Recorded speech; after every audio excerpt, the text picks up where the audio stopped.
Hello and welcome back to the smoke room. We'll be continuing where we left off in Nick's route, which if you recall is right after they make it out of the mine and they were being chased by the spider monster, and Yao was ahead of them. Eventually when Nik and Sam make it out of the mine though, they're confronted by William, who's basically giving them a warning that they shouldn't be sneaking around, especially at night, but also that things are starting to look bad in Echo, which, means that it's the hysteria that's, picking up. And that they should be very, very careful because even though he would like to be able to protect them, because they are his friends, he might not be able to because he is the lawman. And even if he tried to protect them, he probably wouldn't be able to protect all of them. But yeah. So that's pretty much where it left off. And so without further ado, let's continue and see what happens in Nick's route. Do not worry, it is just me. Yao tosses the massive lead pipe that he was carrying with both of his hands to the ground. I am glad that the three of you could talk out your differences. I crouch, holding my knees just to breathe and let my heartbeat catch up with me. It is good to see you. We didn't know if you had made it out or not. How would I get lost? I have those tunnels memorized. Just falling and tripping might have been all it takes. Tripping? I don't trip. Maybe if I was somebody else. My light went out. I couldn't help it. I don't think I've ever heard you scream that loud. So, we're all admitting that there was something down there, right? They both look away from each other and from me. Let's talk on the road back to the bunks. I don't want to go back to those bunks, Nick. And I don't want to go back to those mines either. He gives me a pained look. But I have to, Sam. Perhaps not. We have a lot more to think about now. Say what you mean. Dimitri's injury has caused a commotion tonight. There will likely be a strike tomorrow. So we have another day. Only if there is a strike, then yes. Then I want to go back to the hip tonight. We should go to Chang's tent first. Others will be there. We walked in silence and stumbled across bushes and dry shrubs until we found the desert road leading back into town. Let's stop for a second. They both stopped looking and turned to me. We need to talk about what happened down there. Yao exhales and Nick rubs the back of his head, clawing through his scalp nervously. First, something spoke to us. Then something chased us. Then there's something down there. And I need to hear from both of you right now that I'm not goddamn crazy, or else I don't think I want to hear from either of y'all ever again. Whoa. I don't think you're crazy, Sam. And you already know that I agree with you before. And that's because the both of us knew that there was something down there ever since we went looking for those double eagles. But I did not. A mine is barely safe for a team of working professionals. I still don't know what we saw. But what if what we saw really was a child? If it was, then we left her there. Nick. Why would somebody keep something like that down there? You heard the things she was saying to you. And you heard the size of that splash after. Ain't no damn way that was a little girl. Do not tell me it was a specter, Sam. So what was it then? That remains the question. A tumbleweed passes by, scraping against the rocks as it rolls. I never had a problem checking on this space until tonight. Nick, I know well. You, I know less. Tonight was the first time somebody or something tried to communicate with me, and it was also the first time that I brought you. I would like for this to be a coincidence, but I do not know the truth. I hope I discover it sooner rather than later. Do you think somebody's been spying on you, Sam? No, I don't. At least, I don't think so. Why? If somebody knows that we were going to be there tonight because they learned it from stalking you, then that might explain some things. That little girl could have been trained to lure us in. But you saw it, didn't you? Saw what? The thing that was chasing us. I didn't. I was too busy running, which means I did not bother to turn around. What about you, Nik? My helmet, Sam. Oh, right. I went out. You probably didn't see a damn thing either. Well, what did you see? I don't entirely... He walks towards me and puts his paw on my shoulders, shaking them. Speak up. Hands. Suddenly my brain's all fuzzy. What did I see again? Details are coming and going. Clasping hands. And multiple eyes, too. Then, voices. They were all groaning, but it was all wrong, like they were traveling through long pipes and old tubes. Y'all look skeptical. But Nik looks afraid. Y'all believe in hell? Nik looks a little more dismissive now. Not really. No. At least, not your Christian one. Well, maybe y'all ought to start. I think there's a demon down there. Maybe more than one. Yao exhales. My parents believed in similar things to what you call demons. Wang Liang was what they called them. They talk about tree roots that could devour people whole. And three-legged reptiles with one eye that could poison entire ponds. Also withered beasts who dragged their bellies against the ground in the dark places of the earth, who ate only the brains or the liver of the most unfortunate to cross their path. As clever as it pretends to be, the West did not invent superstition. It ain't superstition if it's real.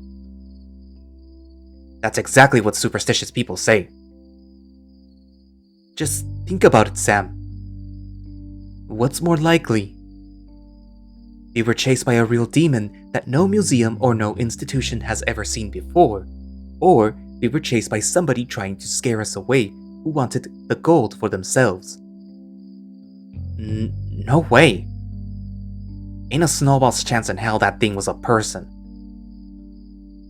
I don't know. This seems very close to something somebody like, say, Jack might do. I feel the fur on the back of my neck stand up. Why bring him up? Because he might have had collaborators. There were certain people that he could charm into doing things. Who is to say that somebody is not doing his work even after he is dead? You guilting me, Nik? No. I didn't mean to say it like that. He clicks his tongue 3 times. I am sorry. I am not thinking very well tonight.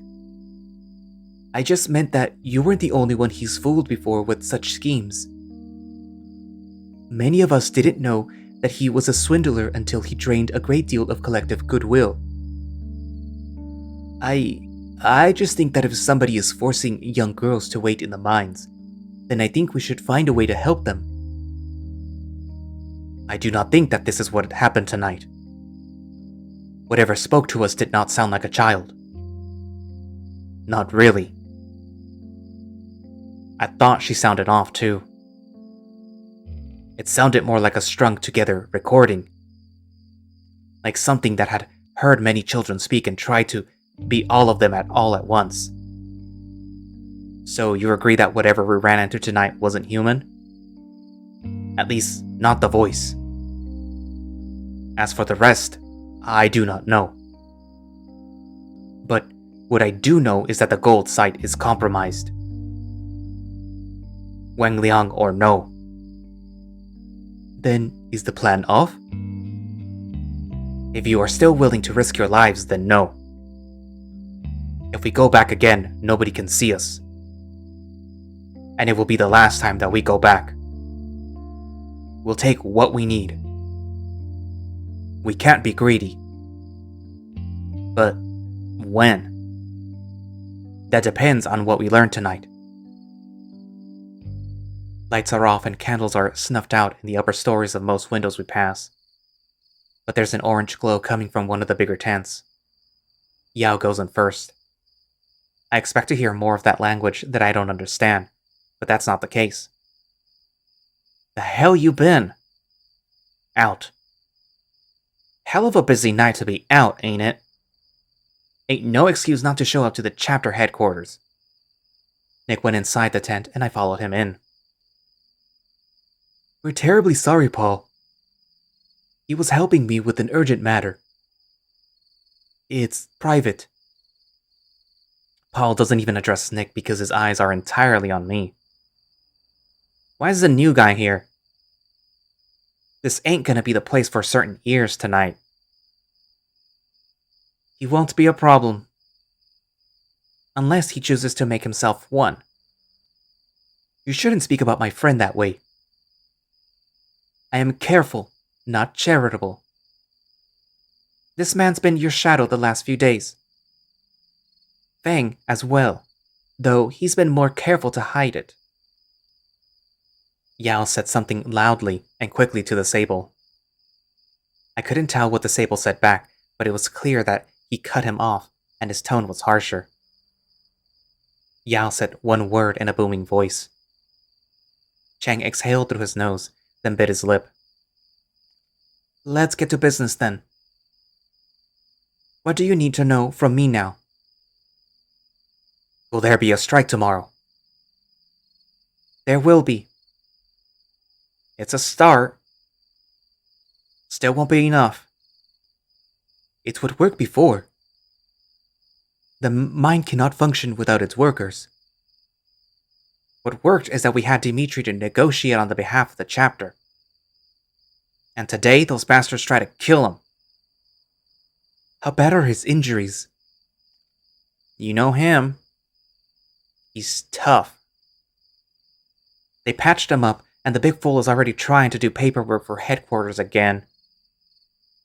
If he's lucky, he's going to be walking funny for the rest of his life. He'll lose the foot if he isn't. It sounded like he'll still be able to negotiate on behalf of the chapter so long that we force him to recover. Paul is right. However, if Dimitri can no longer perform in the mines, he will become unfamiliar to all of the new workers in time. He won't be able to organize us the way he does now. I think our superiors need to learn the consequences of their actions.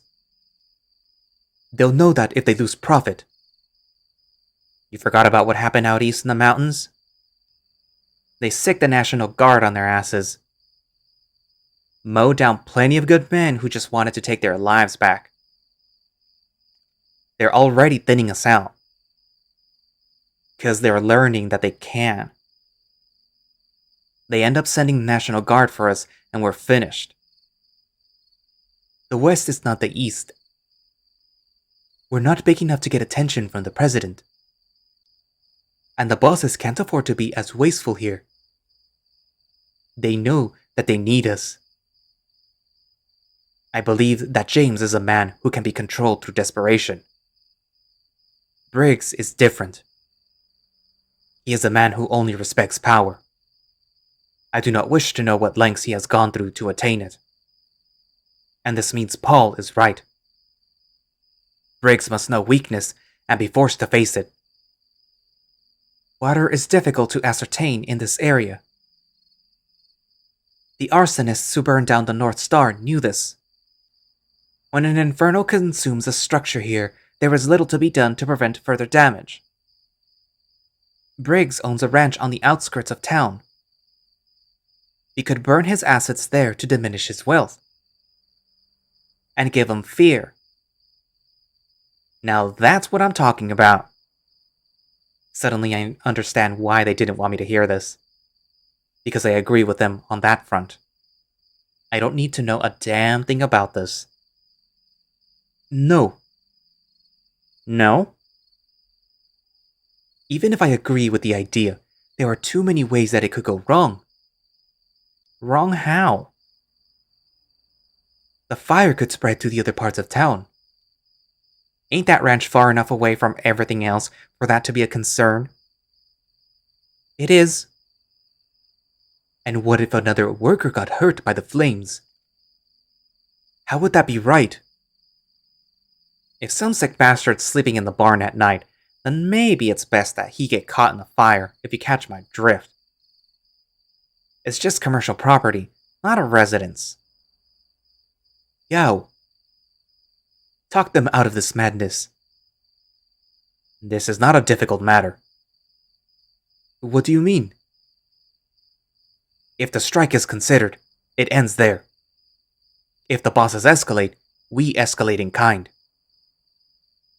Nik shook his head. That course could get everybody killed. Then let's hope that they don't escalate. Paul spits on the ground. They've already been trying to kill us, Nik. I want to live, and this sounds more and more like the best way how. Unless you want me to sell every possession I own and throw away every relationship I made just to buy a ticket back north so that I can beg for another job at the sawmill? No. I am just concerned that this tactic will not get us the results that we want. It might become more violent in secret.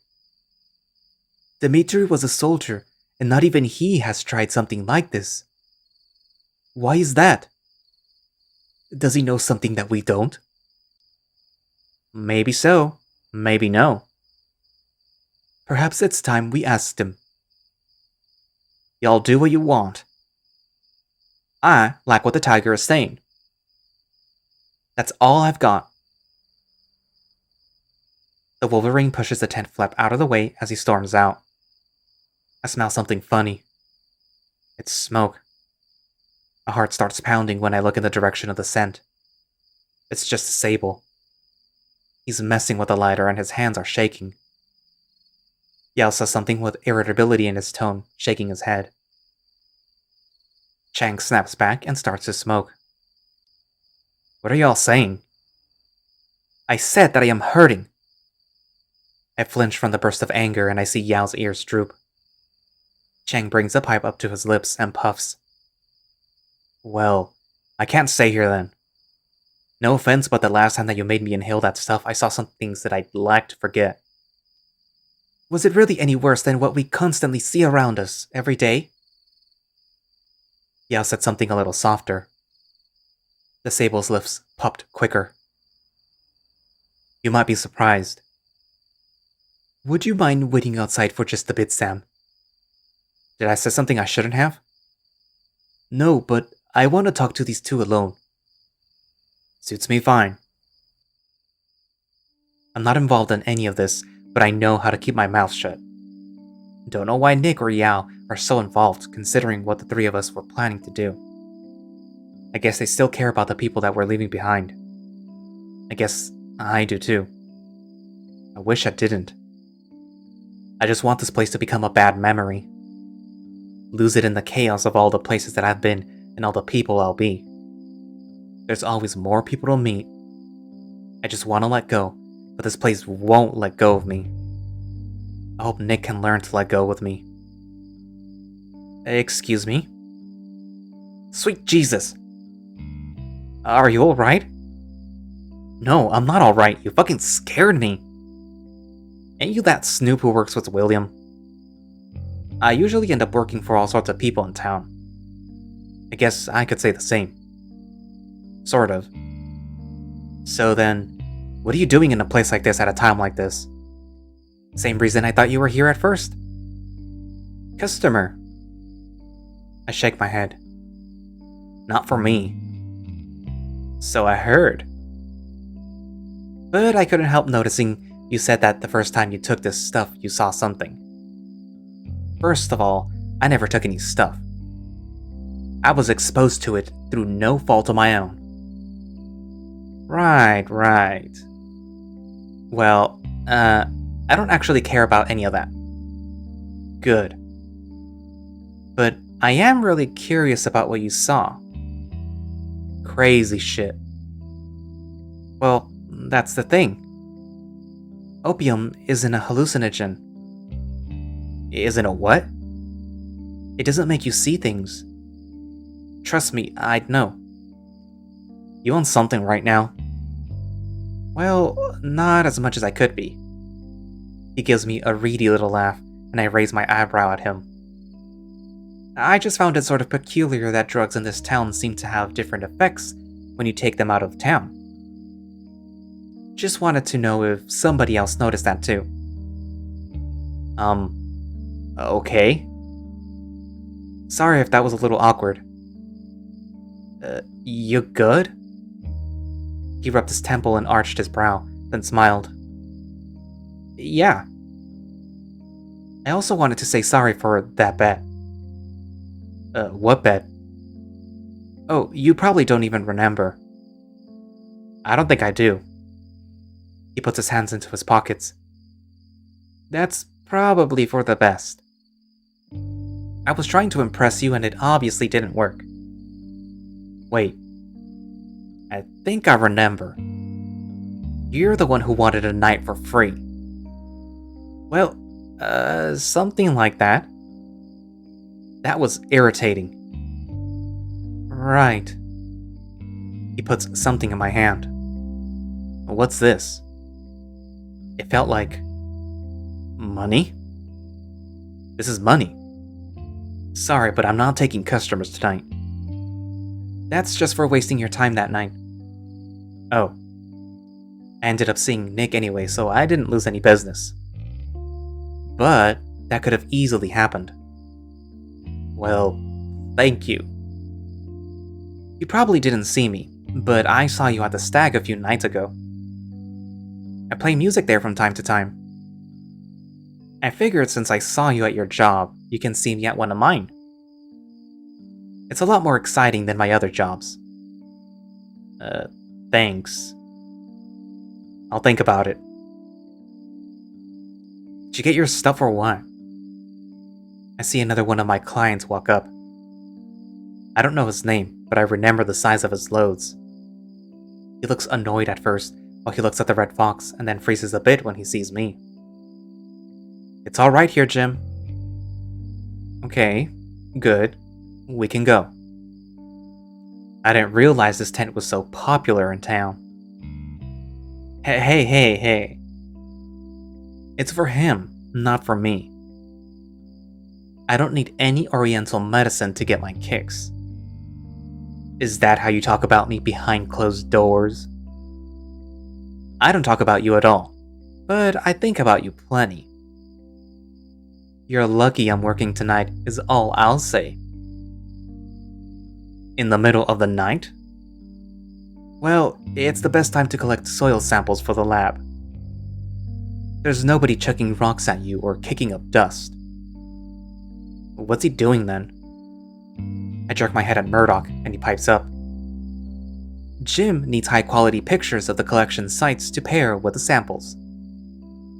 I don't really know much more than that. And he doesn't need to. The short of it is that it tells the CGCS where to drill next.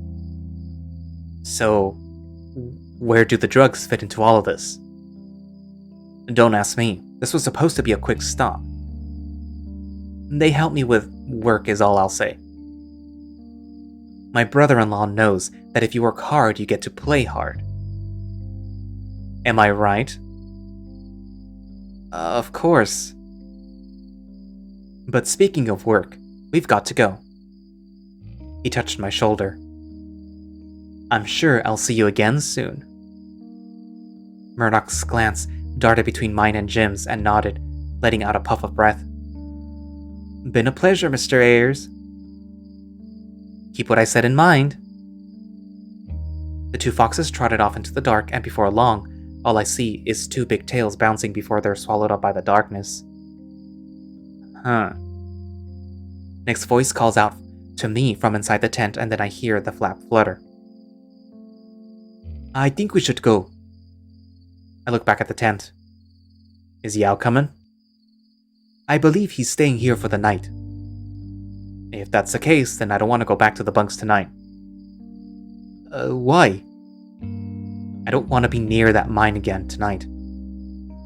I don't know why. I've been fine till now, but there are still things that I haven't told you. About what? Will you come back with me to the hip? Just for tonight? I'll tell you everything. He lets the air escape him with a great hefty sigh. Okay. We travel back to the saloon and see that the lights are all on in the windows like usual. It's not the most crowded in the middle of the week, but the hip always has a crowd. So we use the back door to the bar and sneak up the stairs. Cynthia sees me past the counter, and I catch her following us. Sam! Have things been alright at the mines? Haven't seen you for a few nights. It's hard. I can tell. She lowers her voice. You're a bit grimy, so I'll send you up a bucket. Thanks. I kept your room locked and tidied. She whips her head towards Nikolai and raises her voice. By the way, if you have business, don't you be shy about showing me. Please do not assume that I am that sort of person, miss. Any business, not just pleasure. Right. I'll let you both be for now. She walks by me and leans into my ear. I'll make that 2 buckets. She rushes off down the stairs as I fumble with the keys in my pocket. The bed is very neat and the pillows look recently fluffed. She is very sweet. She reminds me a bit of you. She's very beautiful too. Should I be worried? I probably wouldn't have ended up here if I had those sort of inclinations, now would I? He looks away from me, but I can see him smiling at that. He almost looks giddy. I strip out of my clothes and fall onto the bed with my arms wide open. It's nice to hear the spring in the mattress and the softness below my back. Nikolai is still standing, shifting his weight. Come, sit. It's very clean. He sits on my chair. I do not want to dirty it. We'll wait for the buckets then. He nods and then grunts a cheerful affirmation. So, what did you want to tell me? I don't know if I want to sour the mood yet. It almost feels like I can hear the noisy sounds from the tunnels when I close my eyes. We've been through a lot tonight. Well, it can't get much worse. Cynthia could bring us a slice of roasted duck. You shouldn't say such things. It's delicious. Of course it would be delicious. Nothing about a duck could be bad. Do you really care that much about ducks, or are you just fucking with me? It will be more fun if you never know. What a chaotic thing to say to me. The way Nick brings up stupid stuff like this will always manage to lighten the mood. For a moment it feels like things are going to be okay. But I can't stop thinking about all the things we gotta worry about. I know Nick is running out of money. I feel like the stuff the miners are going through is only gonna get worse. I don't even know if Nick will have a job tomorrow to go back to.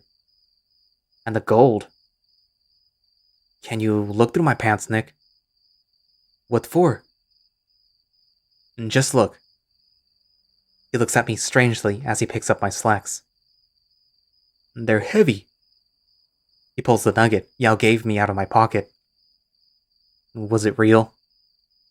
The gold, I mean. Of course it was real, Sam.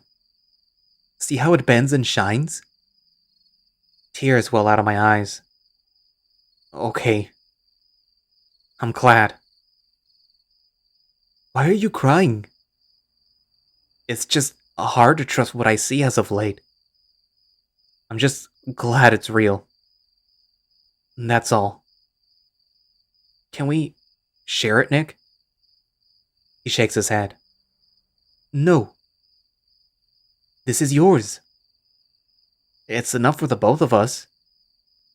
Let's sell it as quick as we can and split the money. There's more underground. You earned yours. I should get my own. I don't want you to go back underground. How could you after what you heard? After what you saw? How could you put yourself in danger again? He sighs.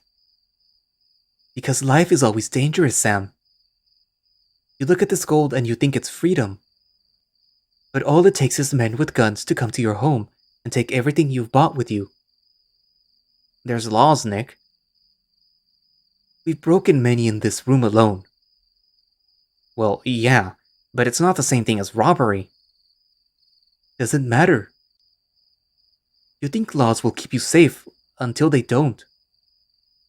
Sometimes, that is a lesson that you learn when your home changes quickly, and you do not. I know Nick doesn't like to talk about his life before emigrating. He won't even talk about his family. With him, it always feels like asking to look into somebody's private memoirs that they don't want you to see. Sometimes it feels like he wants to forget them, but then that wouldn't explain the pictures he keeps of them near his bunk. I don't know if they were parents or siblings or his cousins. But whoever they are, I know he still thinks about them. Maybe he lost them. Maybe he doesn't want to lose me too. But I know what's on my mind isn't just the money. That's not relative to what I have to talk about. I'm not just thinking about money. I saw and heard things no living man should. So did you, I think. I told you what happened the night that I drove a pickaxe into Jack's skull. But I didn't tell you what happened after. There was something in the room with me. Breathing. Sniffing. Like some kind of wild animal, only bigger. And the way I heard it move was like no thing I've ever heard move. It was like it was coming for me. Drawn to me like a magnet. So much that I almost thought that it was the devil coming for my sins. Punishing me for the wrong that I did when I killed that man. You were saving your life, Sam. It doesn't matter. I could have run. I could have learned to forgive him, but I didn't, and I still don't.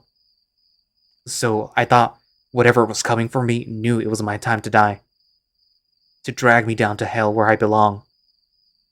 But then it tried to get you tonight. Did you see it? Sam. I know your light went out, but you looked behind me before it did. If you saw it, you gotta tell me. When I was very young, I learned that certain kinds of fungus could glow in the dark. A schoolmate I knew very long ago was very interested in mushrooms. They would report on the different kinds that they found, even when it had nothing to do with their school assignments. They were also very interested in eating mushrooms because they said that they wanted to live off the land like the old tribes used to. We thought it was just a hobby, but it was actually a problem. Many mushrooms are poisonous. He tried to eat one of the glowing ones, and he died. The newspaper said some of it was growing on his body when he was found in a red tent 40 yards from the school grounds. It said that he glowed. I could never get that image out of my mind. Sounds like a terrible way to go. Well, I think the mushrooms had to grow on his skin long after he died. I thought I saw him tonight.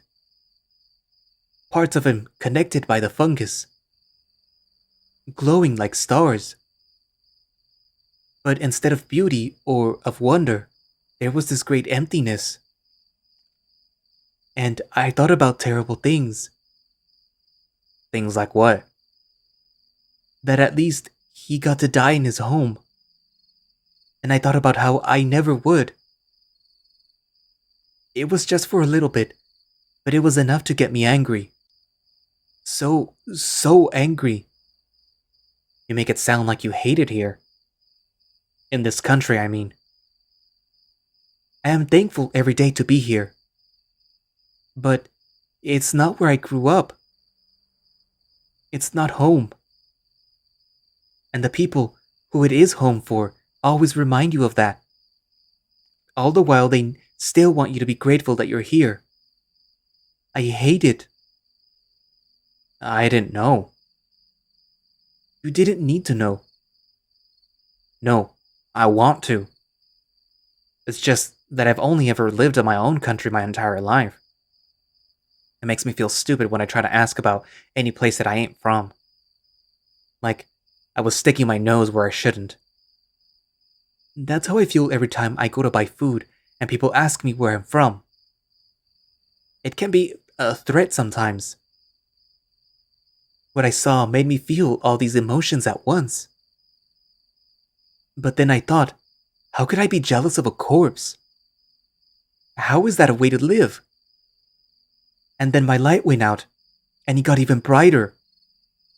And that's when I screamed.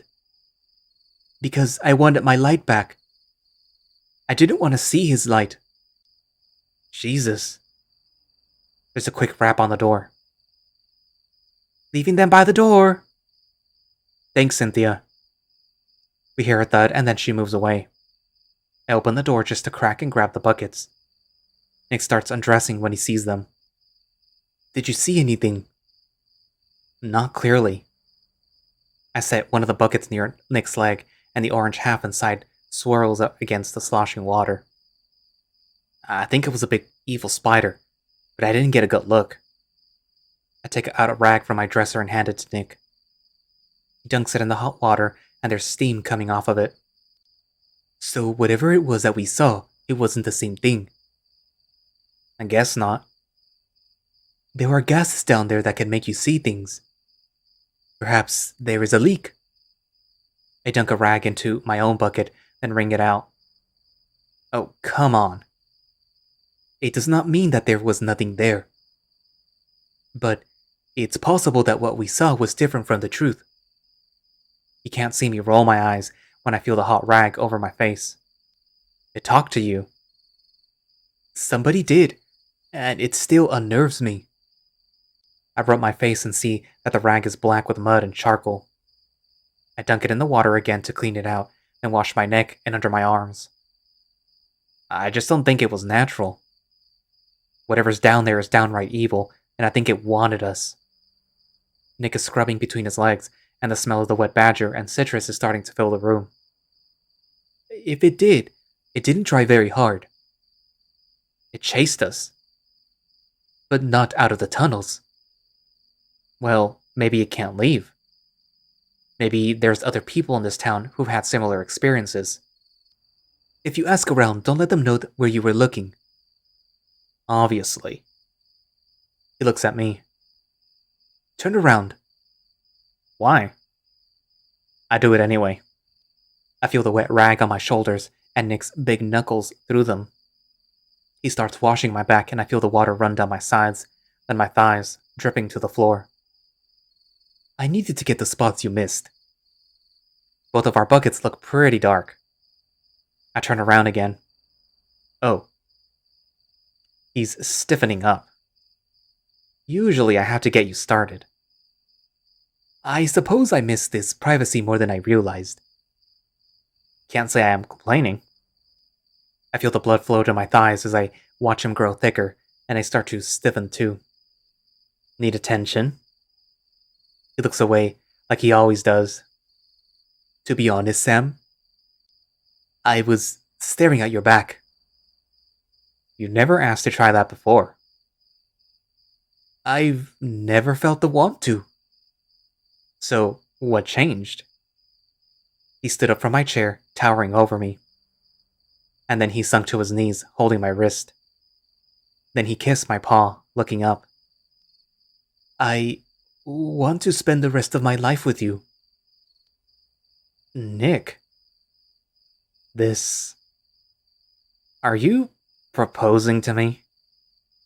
He chuckled and stood back up, his head well over mine. There is no marriage for people like you and me. At least, not yet. But We have more gold in that nugget than a bride or groom has on their fingers combined. I want to spend the rest of my life with you, no matter what that condition entails. His piece is trembling. A clear drop of pre beaded on its tip breaks away and splatters to the floor. Will you accept that? I need to think about it. I feel that would be very on character for Sam to be, I need to think about it. But I'm pretty sure that everyone on the internet would be like, absolutely. I thought about that the first time that you were my client, and you swept me off my feet. You've protected and cared for me more times than I can count this week. Yeah. I think I'm ready. He puts his hands between my legs and held me there, tenderly. Then, how do we do this? It's a bit embarrassing. I crouch over the bucket, but I have to be clean first. Would you mind turning around? Can I watch? Oh. Well, it's not the most attractive thing. I pull out a little box in the lowest part of the cabinet. There's a black bowl with a tube. Oh, I know what he's doing. I squeeze the bulb and then suck out some water with it. This makes sure I'm clean. I fit the tube between my cheeks and then start pumping the bulb, feeling the warm water wash into me. I've never seen anything like this. Doctors sell them for constipation problems. But that's not typically what they're really for. Not so glamorous, but it gets the job done. You always gotta be clean in a business like this. He's getting red again. Why are you blushing so much? You were grunting.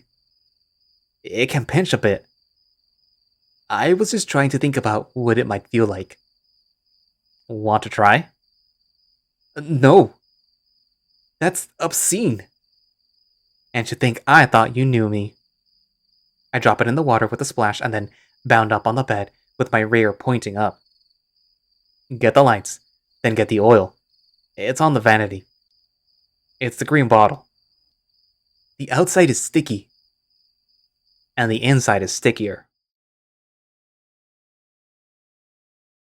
I'm surprised that the first thing that I hear when I open my eyes ain't birds or crickets. It's a noisy clamor. Nik is still snoring above me. I squirm out from under him as slowly as I can, feeling his package rub against me as I do. When I get to the window and pull back the curtains, I find a surprise. I was expecting to see the mining strike since the Union chapter building is on the street. But the crowd looks more like middle and upper class townspeople. There's ladies in Sunday dresses and men and top hats wandering about. The hell? The snoring stops and I hear the sheets ruffle. What's that noise? Something irritating. A shame. He rubbed his eyes. Come back to bed. It's probably almost noon, Nik. We ought to get up. Your bed is so comfortable, though. The hell? At least last night was nice. Every night with you is nice. I can't help but smile. There's a change of clean clothes in my closet that I put on since my clothes from yesterday look a bit grimy. I need to do some laundry when I can make the time. I'm gonna poke my nose around a bit. There should be a box of jerked meat in the closet if you get hungry before I get back. He mumbles what sounds like some bit of protest about eating any of my food under his breath. But I'm not going to stand around and listen.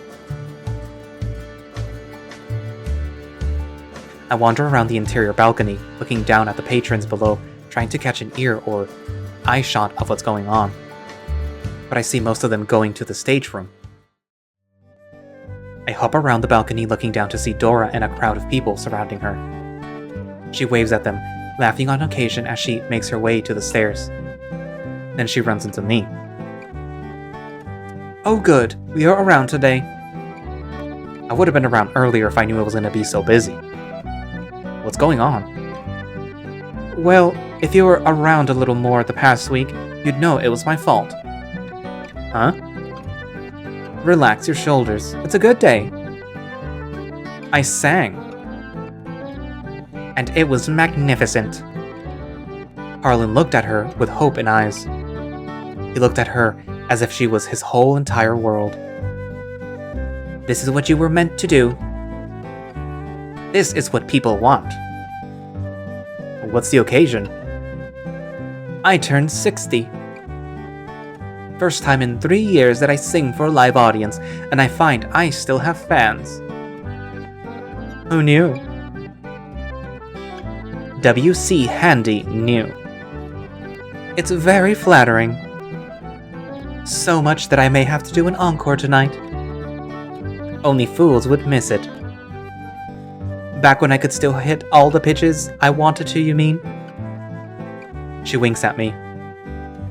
Don't get old until you're tired, Sam. I do not entreat to be contrarian, madam. But I was told by many that your performances had no empty seats. A middle-aged sheep who has perfectly placed wool and who is perfectly polite speaks up. Her voice reminds me of the peal of a crystal bell so much that it's almost strange to hear. Dora laughs and smiles a little before she responds. Cordelia, that was such a long time ago. And it's all true. Every last word. Harlan. Yes, ma'am. Could you return to the bar? There's good money to be made. At once, madam. She nods as he steps off. Of course, you must know that so many girls dream of doing what you did. Of course. It must be ever so frightful to address a stage filled with thousands of people or more. I shrink from the thought. And I shrank from all that noise. I'm a lot more comfortable now. I'm a bit of a performer myself, you know. Mostly just private tarot readings. I could do a reading for you soon, if you like. I think that sounds lovely. Tarot reading? Like, magic? I must apologize, but I insist that you shouldn't call it that. Perhaps I could call myself a medium, if I were to be so bold. So, you know about strange things? Ghosts? Monsters? Well, yes. There are endless things that one could consider when delving into the metaphysical. I've been looking for somebody who might know a thing or two about things that are impossible. Harlan makes stock in such things. He used to perform as a mentalist, though the things he did were only tricks. Yeah, and I can barely ever hold a conversation with him. The sheep takes a sudden step towards me. Your name is Samuel, if I heard right? Yes. She smiled and held her hand to her bosom. How wonderful. My husband has told me all about you. Husband? I freeze when I hear James Hendrick's voice calling down from the bottom of the stairs. His hooves clop as he ascends the stairs, meeting me eye to eye. Well, well. Enjoying your day off, Samuel? Can't say I blame you. There isn't a finer place in town to do it. Sam! I hear Nicola's voice as I turn to see that he's turning a corner. I need your help with something. And who's this robust fellow? I am nobody. Well, everybody's somebody. Nah, don't just stand there jabberjawed. My beautiful wife has asked you a question. He says that a bit aggressively. She laughs at that, and it's such a warm, jolly laugh that it somehow manages to lighten the mood. Please don't pay heed to my husband's zeal. There is no need to answer if you do not wish. My surname is Kroll. I work for your husband. Now there's a name I haven't heard before. She turned to James. If he works for you, then you should know it. I already knew his name, my treasure. I merely requested that he show you the grace that you deserve. and that grace was well received. She curtsies deeply to Nik, bowing. Now, there's no need for that. There's no need for many things, but I shall entreat to do what I like. That's very true, my treasure. But that man you're speaking to is part of the association causing us so much worry as of today. And I would strike too were my concerns rebuked so coldly. James took Cordelia's hand and stood in front of her. I agree that concerns should be met. But such things require a stern hand. And what of a softer approach? She patted his wrist. Then she turned to the both of us. Now, I know I don't have a mind for mining, and I can only speak on my husband's behalf as one half of the trust for the CGCS. But as a public person, I am well aware that more than half of the CGCS labor men did not make their persons present at the company this morning, and the production has halted for the day. To my understanding, the strike calls for a conversation about wages and about safety.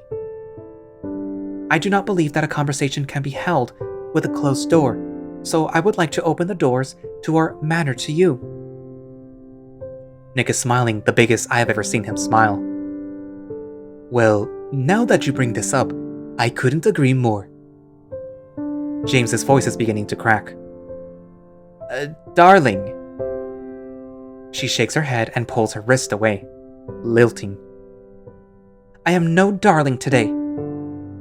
Madame Dora looks politely confused and takes a puff of her cigarette like she doesn't need to be here right now, but she is positively interested in whatever anybody is going to say next. Miss Hendrick turns back to us. I should like to live in a future where my son breaks bread with the men who brought it there all the way from the field.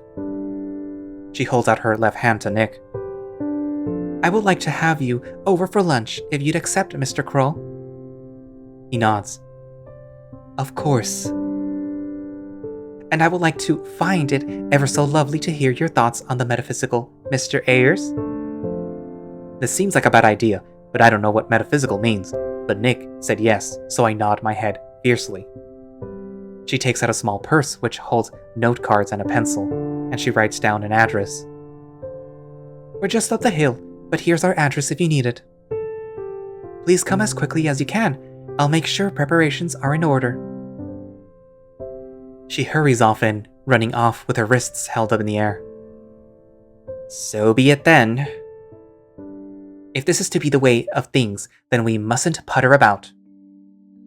Oh, and thank you once again for the performance, madam. And you as well. That wipes the smile off of his face, and he goes stonily. He brushes off his shoulders, nods at the two of us, and walks out. Mr. Hendrick seems pretty upset. Oh, let him be upset. He could stand to do it more. Well said. Oh, and Sam? Yes, ma'am. Do make sure to be kind to Cordelia. She's always supported us generously. And Lord knows that she could use more people to talk to.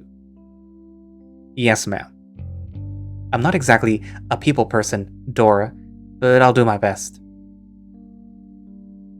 As luck would have it, it's fucking roasting outside. I can already feel the sweat soak in my shirt. Was it a good idea to say yes to all of this? Who can say? I just thought it was funny to watch him suffer. A tumbleweed passes us as we walk in the direction of the manor. What if any of your friends see us walking up into James's house? Won't they get mad? They might be pleased if what Miss Hendrick said was genuine. If she has some sway over James, then the only one left we'll have to worry about is Briggs. When they told us that their house was up on the hill, they weren't exaggerating. It took a good 20 minutes walk to get to the gate of their property. A wolf with a holster on his hip watches us from the other side of the gate. He drags the gate open and holds it. Thanks. He looks forward, refusing to make eye contact. As we move closer, we can see a massive house made of stone and wood, decorated with a lawn full of stubby succulents and spiny, flowering cacti. There's another gunman on the porch watching us. He nods at us as we pass, and we knock on the front door. We're greeted by an old raccoon wearing a black vest at the door. I gasp because I don't think I've ever seen a piano that big before. And those look like genuine metal men from old times. He curtly directs us through the hallway where Mr. and Mrs. Hendricks wait for us. She's drinking rose-colored tea from a kettle. He's swirling dry wine in a glass. "It's so good that you've made it. Please, come sit next to me." Mr. Hendricks stares at Nik.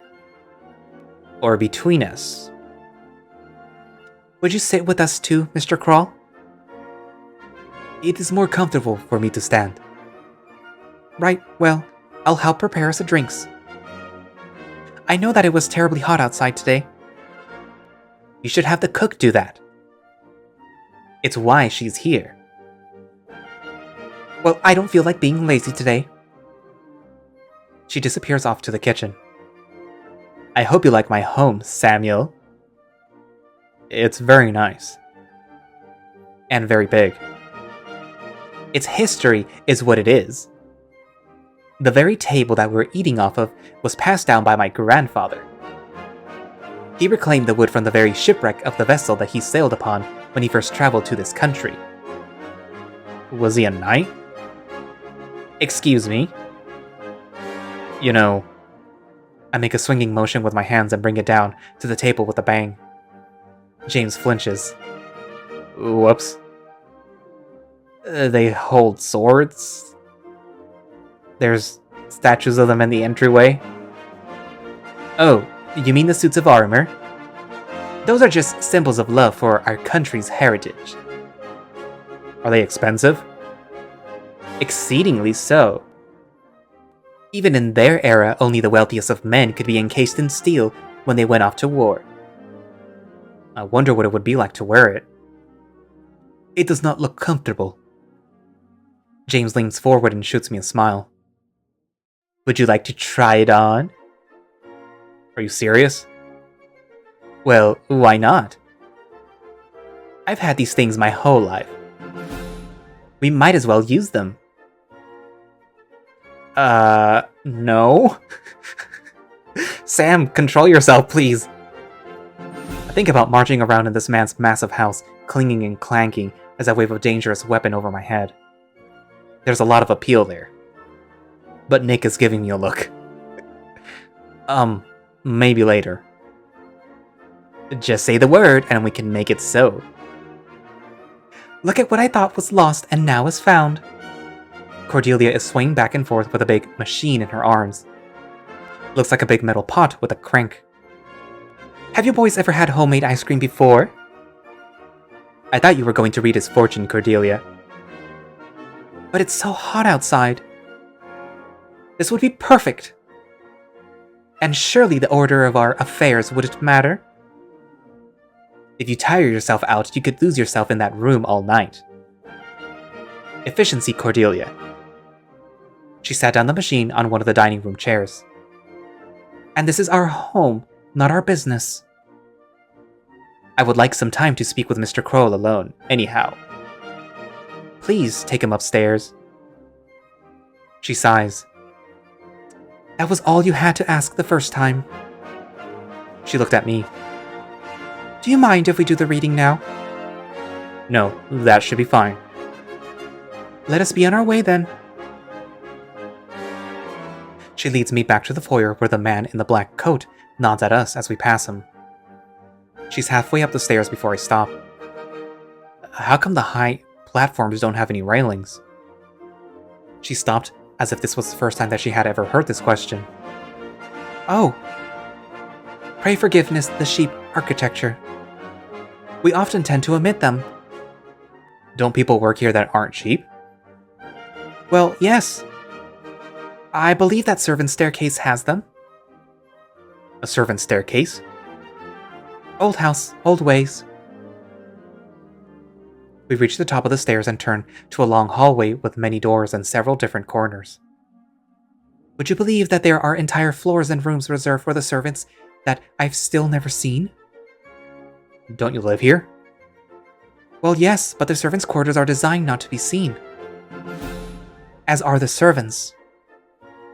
And some of them have lived here longer than I have. So you're not from around here?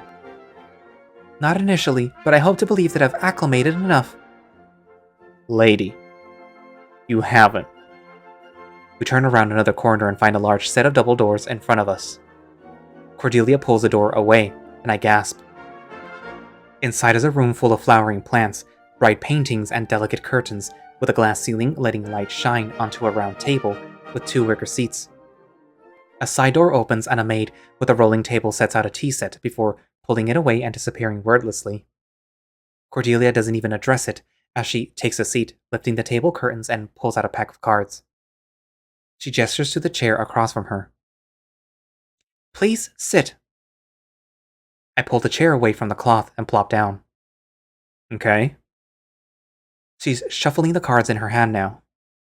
Now that we're by ourselves, there's a couple of things I want to ask you.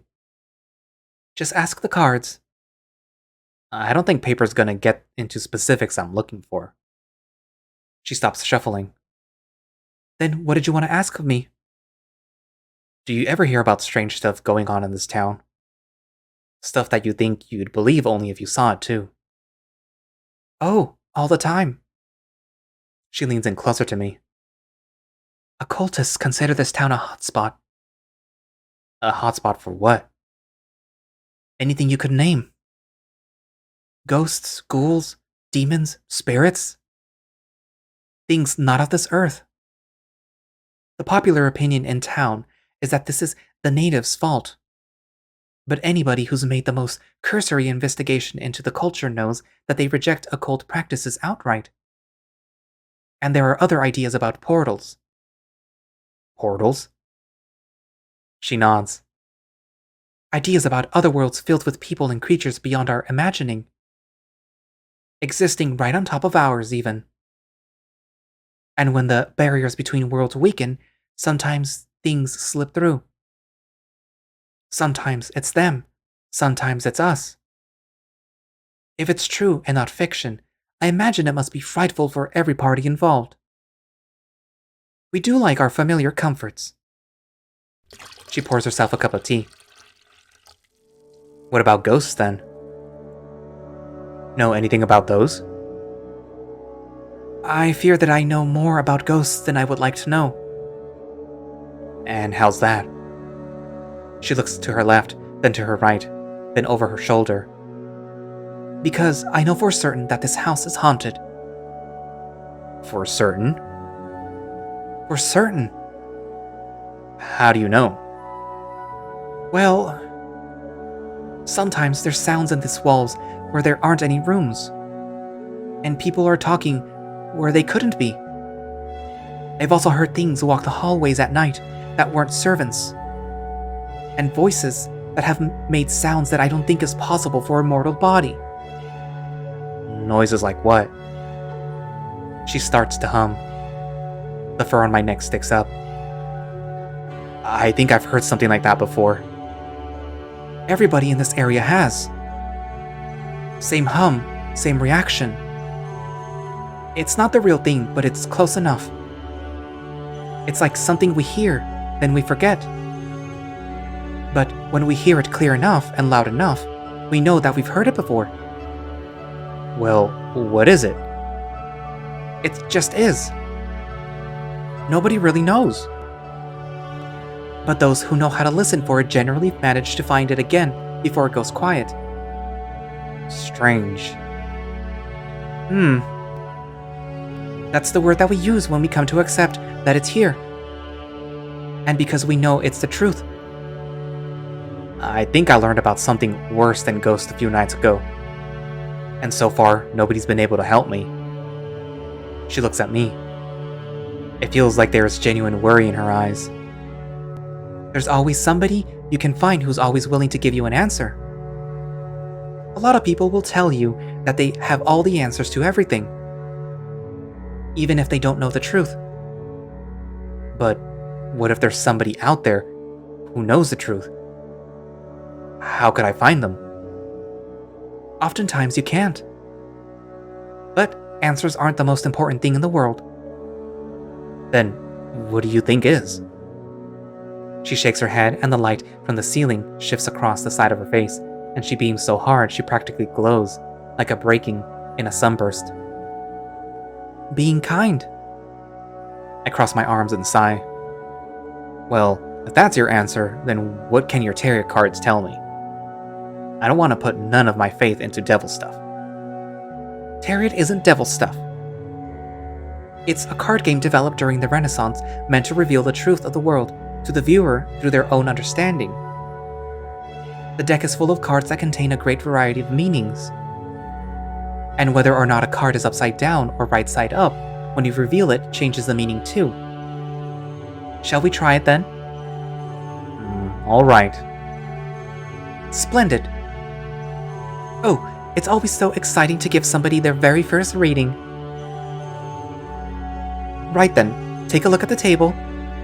The first card I draw, and you overturn, represents something about your past. The High Priestess. Who's she? She represents passivity, insight, mysteries.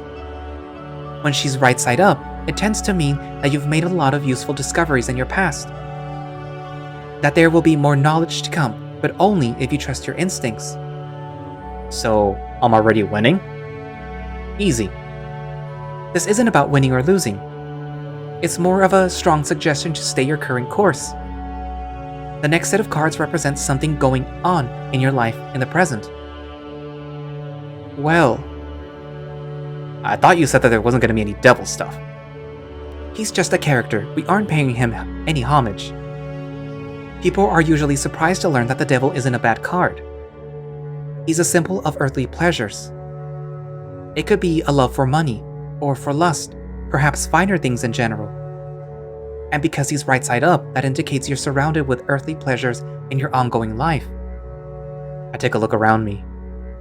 Seems about right. She laughs at that. True, I know that this is not an ordinary house, and we are not ordinary people.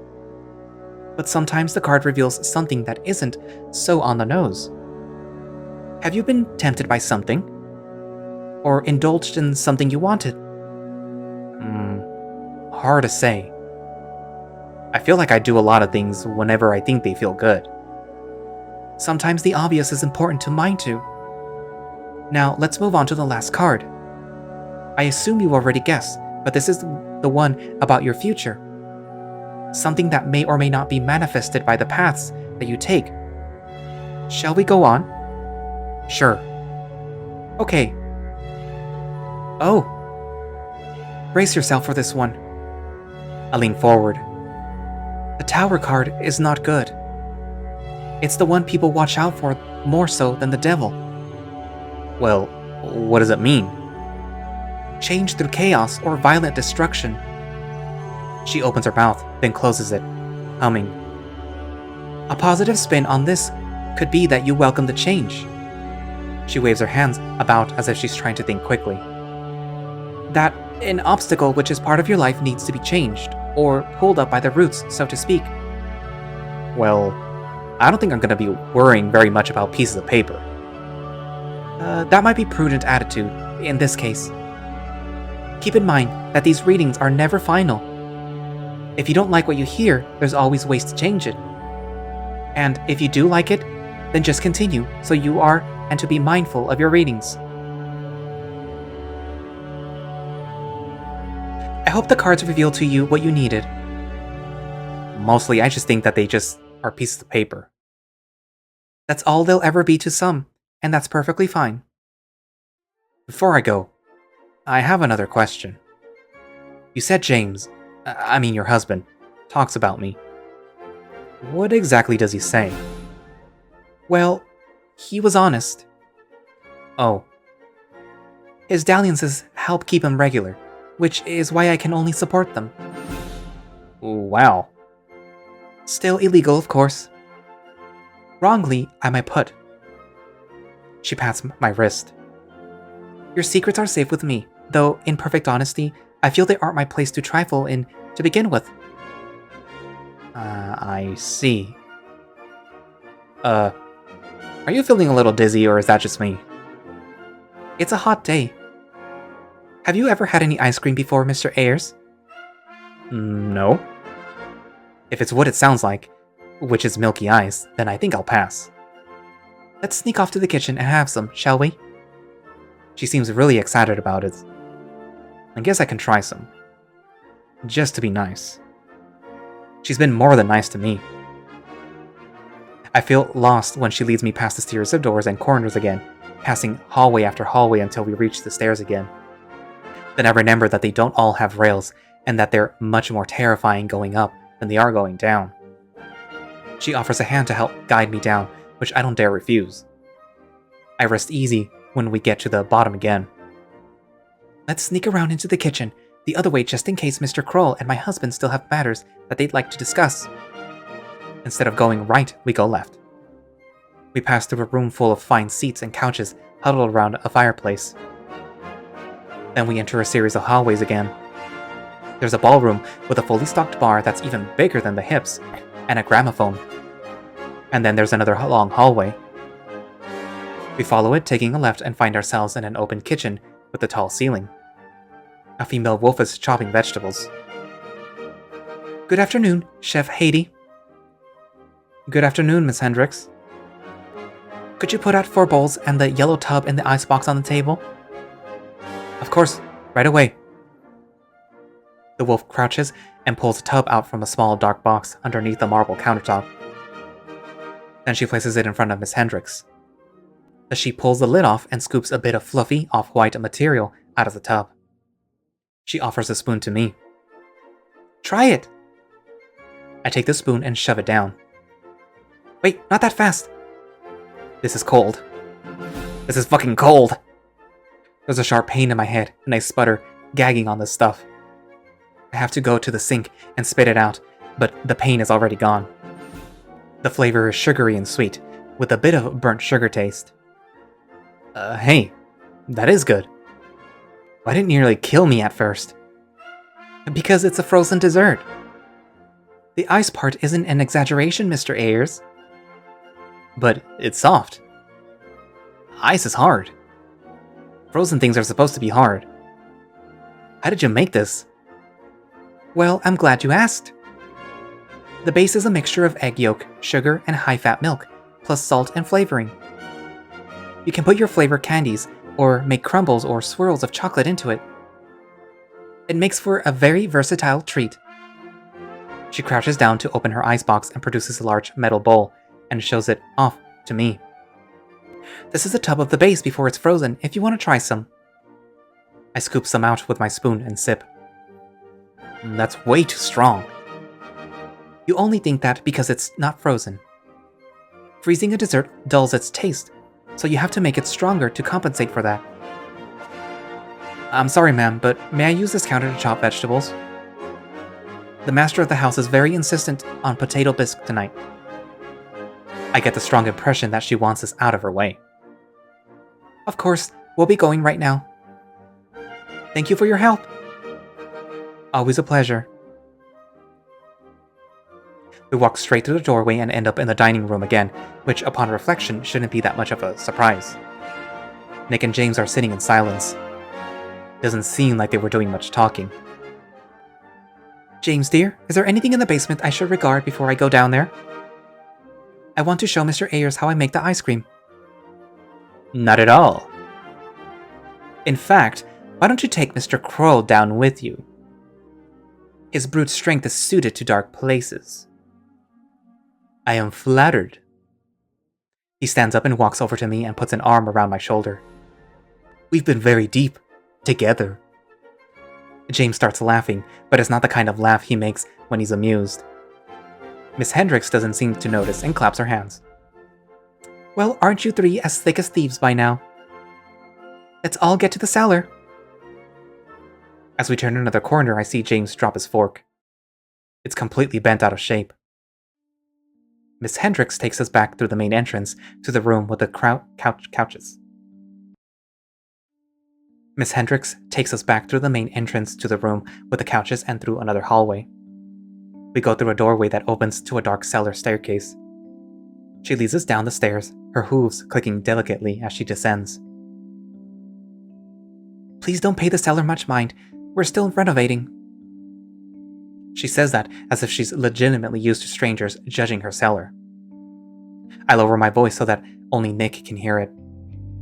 Ain't cellars just for storing old newspapers and boxes you don't need? I thought they were mostly for making spirits.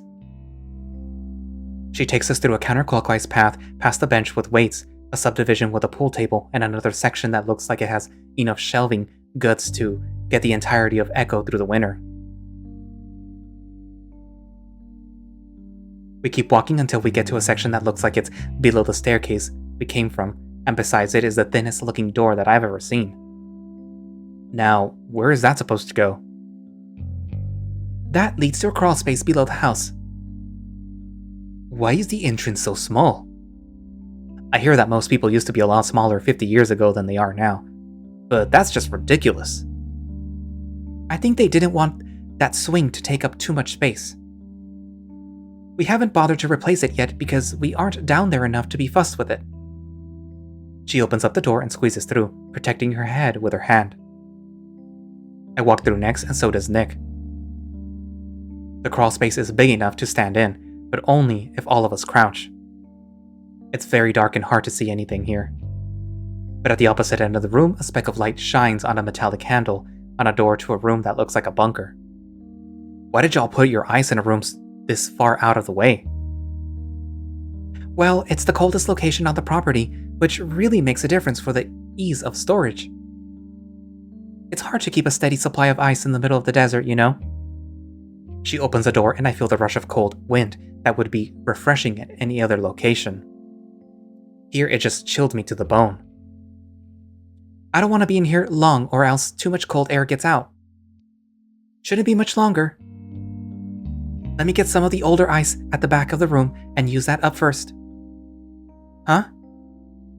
We hear her shuffle through boxes and while tossing one of them out of the room. Don't know why something like that was in here. What is it? It felt rather light, so I'm not very sure. It sounded like it might be filled with paper. Certainly not the right place for something like that. Miss Hendrick starts humming to herself as she goes through her boxes, perhaps getting a bit carried away with how she's organizing them. Because she isn't paying attention to me or Nik at all right now. Nik drags the box Miss Hendrick's discarded to a corner of the crawl space where a beam of light was shining down. Why? Why what? I understand why he's confused now. What Miss Hendricks threw was a box of pictures. Pictures of people who work at the CGCS. He's holding one up in his hand. I glimpse at it and see him, a big cat with stripes who's probably Yao and somebody else who I can't quite make out. He holds it away from me. Hey, let me see. I don't think that you should. I don't care if it's an unflattering angle of you, I just want to see. He sighs and tilts the picture. There's another old, scruffy man in the picture. He puts his big arm on my shoulder. How did you feel? Considering. Now? Just angry. He grunts in agreement. If he were still alive, I'd like to just stomp on his tail while he dragged it along the floor. He looks like he's worried about me again. Maybe he hurt you worse than I thought. Huh? Now, what's that supposed to mean? It was strange how you said that. In fact, Help! There's a sudden crash and we hear boxes tumbling around in the ice house.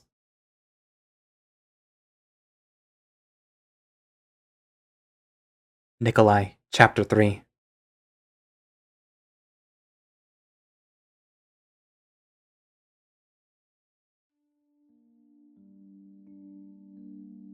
Oh no! Miss Hendrick screams a very high, very girly scream. I said help! Please, somebody help me! Are you alright? What happened? It's terrible! It was completely frozen, and it shouldn't be in there. What shouldn't be in there? A bug! A bug. I keep these ice blocks sealed tight for restaurant quality. Somebody's been careless with the packaging. To be continued. Well, we're finally up to, I guess, what you could call the halfway point for Nik's route. And, well, first let's talk about the new character, which is Miss Hendricks, which I'm surprised to say is very nice compared to her husband. And, yeah, I really like her. She looks like the type of person that you could get along, like, really well. Like if she actually ran a terrier shop or, like, a medium, you know, I don't know what it would be called. Like, just like a little house where you go get your palm read or whatever. Like, you could actually trust her or something. I don't know. She seems nice. Like the nice little neighbor that you know who's married to the horrible husband. But, yeah. So, actually, how long has this gone through? So, according to OBS, this has gone on for an hour 45, but it might be a little bit shorter than that. So, it might be 1 episode or 2 episodes. We'll have to see. So, yeah. Also, kind of nice to see that Nik is opening up not opening up a little more. He's being more intimate, I guess. Not intimate. He's being more receptive to the emotions he feels for Sam, where he confessed that he loves Sam, and that even though they can't get married, that he probably would if that were a thing. That also, again, leads back to Miss Hendricks, would probably be like the gay ally. But yeah, as opposed to her husband, who would be the guy who's, screaming against homosexuality and who's secretly, a homosexual. He's either secretly a homosexual or bisexual, but you never know. You never know with, some of the closet homophobes. But yeah. Anywho, also kind of nice to see that Mr. Hendricks isn't getting his way, and that that little scene where Nik basically hints to Mr. Hendricks that he and Sam are basically, doing it now. And it kind of looks like Mr. Hendricks got like super upset that he bent the fork he was holding. But anyways, so I am interested to see if the spider monster is indeed a spider monster, or if it is a creature that appears differently depending on who's looking at it. Because if that could be a thing, because I'm pretty sure there's cryptids who appear differently depending on who's looking at them, as a sort of not defense mechanism, but maybe like a cloaking thing, or as a way to hunt.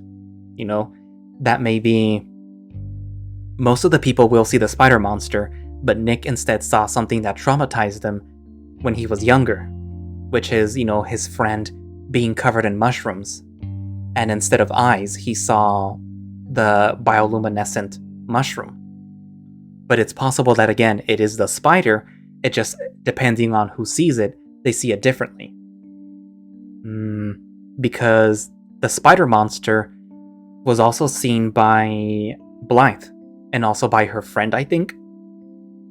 And all the official artwork shows it as a spider monster, but again, that might just be because Sam sees it as a spider monster, and technically, because we are playing as Sam, we see it as a spider monster. But maybe if we were in Echo, we would see it as something different. Yeah. Anywho, so what are your thoughts? Do you think that the spider monster is indeed its form, or that it would be something else? And if it is something else that is based on trauma, what would you see? Well, actually, no. Don't write about your trauma. Never mind. Ignore what I said. But yeah. What else happened? I think Yao and the Sable, whose name I'm forgetting right now, but I'm pretty sure I'm going to remember it as soon as I start editing this, that they were a thing. And that Yao and the Sable used to fool around. before he lost his fingers and then he couldn't work anymore. That's why Yao basically, was loving himself in the bunks. And when there's the scene between Yao and Sam, he basically hints that somebody else would quote unquote help him with that type of stuff. But yeah. All in all, I kind of like this update more so towards the end where Nikolai professes his love. And you guys probably don't know what I'm talking about because I'm probably going to have to remove that scene for YouTube. But basically, Nik and Sam do the dirty deed and Nik tops Sam. And throughout that, he basically confesses that he loves him. He it's a very romantic, intimate scene between two lovers, basically. And yeah. And also Miss Hendricks. She was a delight. I hope nothing bad happens to her. I've only had her for an hour, and if something bad happens to her, I will kill everyone and myself or something. I don't know how that meme goes, but yeah. Anywho. Yeah. So again, write down your thoughts on this update of Nik's route, and thank you all for watching / listening. If you would like to play the smoke room yourself and do, different things than I did, you can find it over on itch. And you can find a direct link to it from the Echo Project Twitter page, which I will post a link down to in the description. And if you would like to support the Echo Project, which will get you early access to smoke room builds, Ad Astra Interia build, Arches build, I'm assuming Glory Hound builds, you can do so, and there will be a link down in the description for that, or in the Echo Project Twitter page. And I guess that's it for now, and I will see you guys in the next episode. Bye-bye.